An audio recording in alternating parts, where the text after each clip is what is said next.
policeman.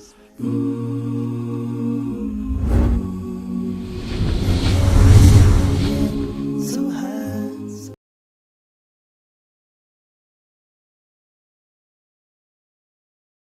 Okay, good question. I mean, let's first understand what kufar means. The word kafir in Arabic means someone who denies, someone who rejects. Also implies someone who hides the truth. There were, in the Qur'an's, the Prophet's interaction with the Jewish and Christian community, those who, when they saw the Prophet, God claims, realized that he is in fact the Prophet. And they saw confirmation of that in their own scripture. But realized that if they do say that out loud, that they're going to be in a heap of trouble with their own people. So they chose the easier road of not saying it. In other words, they hid the truth. So the Qur'an doesn't call them disbelievers. He says, الَّذِينَ كَفَرُوا مِنْ أَهْلِ الْكِتَابِ. Those who disbelieved from among the people of the book. There are people of the book that hadn't realized that he's the Prophet of God yet, hadn't found that confirmation. He didn't call them disbelievers yet. He just called them people of the book. Those who within the people of the book knew their scripture, investigated the Prophet's character, looked at what he had to say, and came to the conclusion that he is in fact the Prophet, and then rejected him, the Qur'an goes out of its way unapologetically and calls them disbelievers.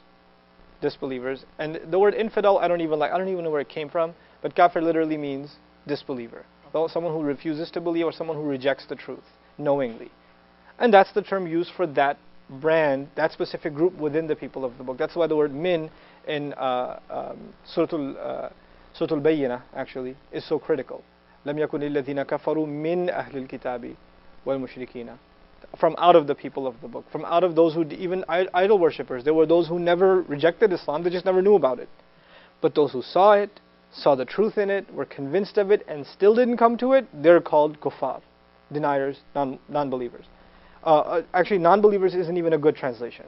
I don't like, that's غير mu'min, someone who doesn't believe.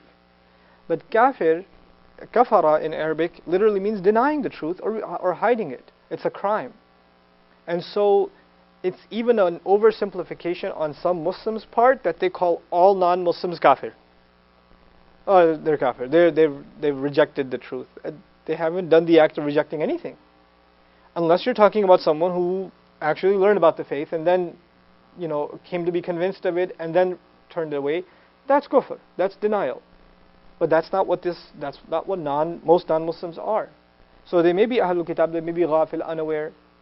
They may be completely not knowledgeable of the teachings.